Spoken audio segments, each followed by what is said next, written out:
প্রিয় অনুপম, হঠাৎ করে তোর কথা ভেবে শিউরে উঠলাম আজ। তুই ভালো আছিস তো? তোর মাইগ্রেনের ব্যথাটা আর হয়? পেটের রোগটাও কমে গেছে বোধ হয়। আর ওই তোর বাচ্চাদের মতো কাগজের নৌকো বানানো, বুড়ো বয়সেও ঠাকুর দেখতে গিয়ে নাগরদোলনায় চাপা, এইগুলো আছে নাকি আমার মতোই এগুলো অনেক অনেক দূরে চলে গেছে আমার সাথে সাথে? আজ নতুন করে লিখতে বসলাম। আমার এবার 63 হলো, তোর ওই 64-র কাছাকাছি। ছেলে চাকরি পেয়ে ওয়াশিংটনে সেটেল, আর মেয়েটার বিয়ে দিয়েছি আজ প্রায় 5-6 বছর হলো। আমার একটা ফুটফুটে নাতি হয়েছে জানিস। সেদিন নিয়ে গেছিল বাবলু আমেরিকা, দেখলাম নায়াগ্রা। আমি বললাম, তোদের এই সংসারে আমি হয়তো বোঝা। হেসে উঠে বললাম, দিয়ে আয় না আমাকে একটা কোনো বৃদ্ধাশ্রমে।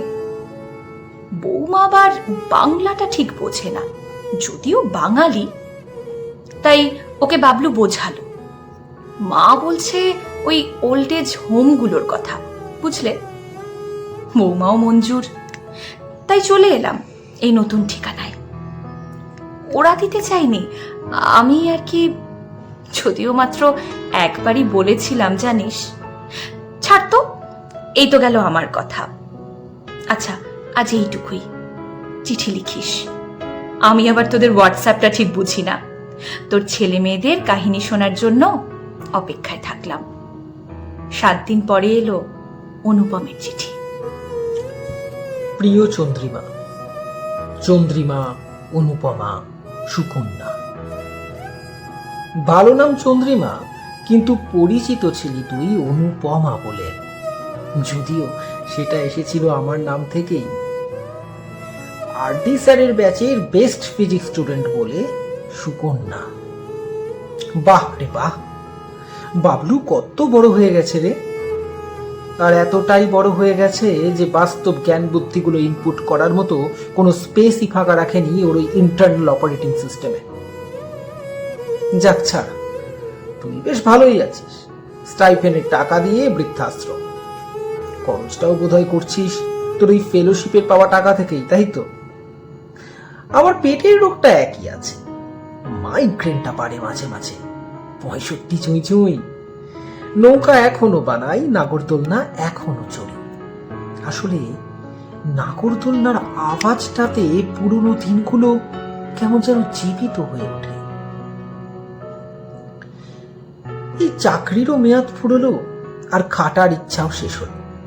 আর কি, জীবন অতিবাহিত করার জন্য থেকে গেল হুইস্কির বটল, আইফোন আর টেলিভিশন। আর একটা জিনিস আছে, উল্টে পাল্টে দেখি মাঝে মাঝে, সেটা তোর আর আমার কলেজ লাইফের photo album. So called married life বলতে কিছুই নেই আমার, থাকতো যদি বিয়েটা করতাম। ছেলে মেয়েদের গল্পও তোকে শোনাতাম যদি বউ হতো একটা আমার, নইলে যে লোকে আবার অবৈধ শব্দটার প্রয়োগ করতে পিছু পা হবে না। কি বলিস? যেদিন তোকে তোর নতুন জীবনে চলে যেতে বলি, চাকরি না পাওয়ার গ্লানি কুড়ে কুড়ে খেতে লাগলো। হারিয়ে ফেললাম সব। তোর নতুন জীবন হলো, নতুন ঠিকানা হলো। সেদিন থেকে আমার বিয়ে করার ইচ্ছাটাও আস্তে আস্তে চলেই গেল। চাকরি পাওয়ার পর বাবাকে হারালাম, 8 বছর পর মা। So I am still bachelor. নেই কোনো দায়িত্ববোধ, নেই কোনো ঝামেলা। Still I am handsome. চুলটা কিছুটা কমে গেছে, বাকিটা পুরো ধপধপে সাদা। শুনে খুশি হলাম যে তোর ঠিকানাটা আবার বদলেছে, আবার বিয়ের মনোবাসনাটা যে জেগে উঠছে। দমন তো করতে হবে, কারণ আমি জানি চিরকাল নাহি রবে ভীষণ বেদন কুলে, গ্লানিরে কহি যাও যাও, এবার বাঁচিতে দাও আমারে। থাকিবি দহন জলে, নাকি চিরকাল রবি আমারই অন্তরে। 2 দিন পর এলো চন্দ্রিমার চিঠি।